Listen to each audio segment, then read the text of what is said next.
bada namni jedhee fimiti isanaaf du'atti oblaate anja jedhamooti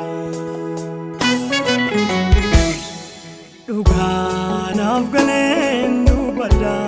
namni jedhee fimiti isanaaf du'atti oblaate anja jedhamooti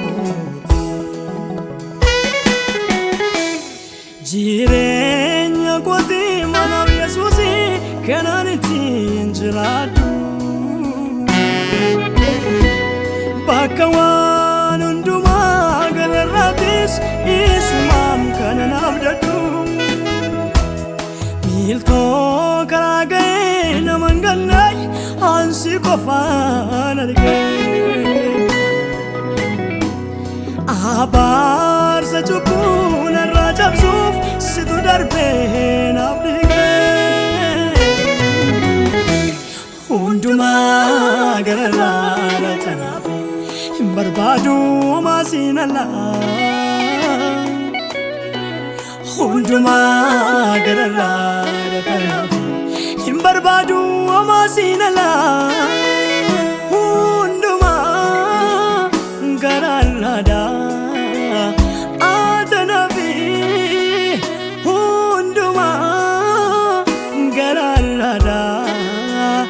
Jesus adanafi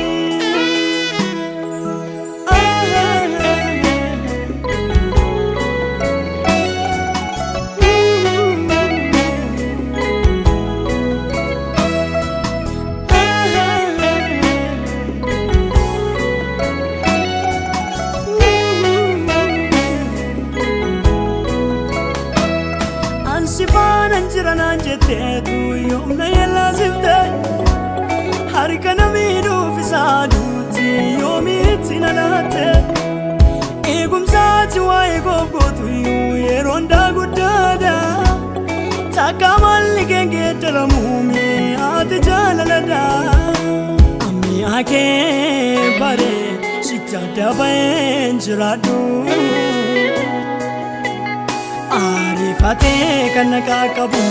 ansi malee homaa waammadu ammi akee bare sitti adda ba'een jiraadhu ariifatee kan naqaa qabu ansi malee homaa waammadu ga'aa kooti mi'aa tanaaf hin barbaadu homaa siin alaa ga'aa kooti mi'aa tanaaf hin barbaadu homaa siin alaa ga'aa kooti mi'aa tanaaf hin barbaadu homaa siin alaa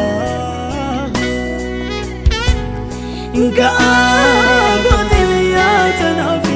hin barbaadu homaa siin alaa ga'aa kooti tanaaf Gaako datanafi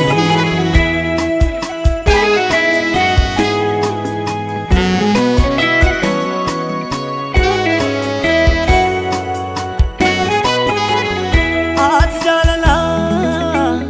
yon sinjide iti yelawu abaru gaako enyu bakka keessa naaf hin bu'u sinjallatame sayina marra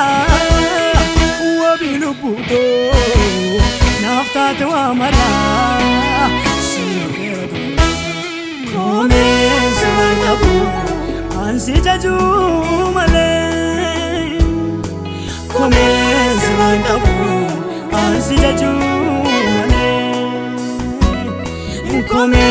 sagabu ansi jaju male kome sagabu ansi jaju male ansi jaju male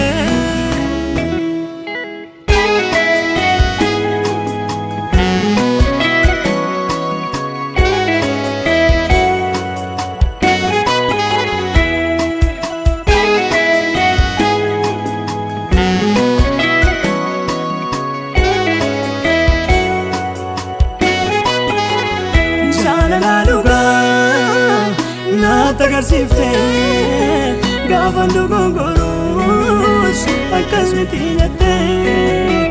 sagalee kee dhugaan ana qajeelchita amma na hin jedhu Yesuus guddaa na jaallata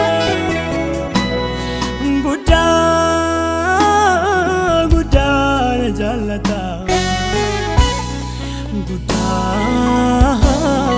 guddaa na jaallata guddaa na jaallata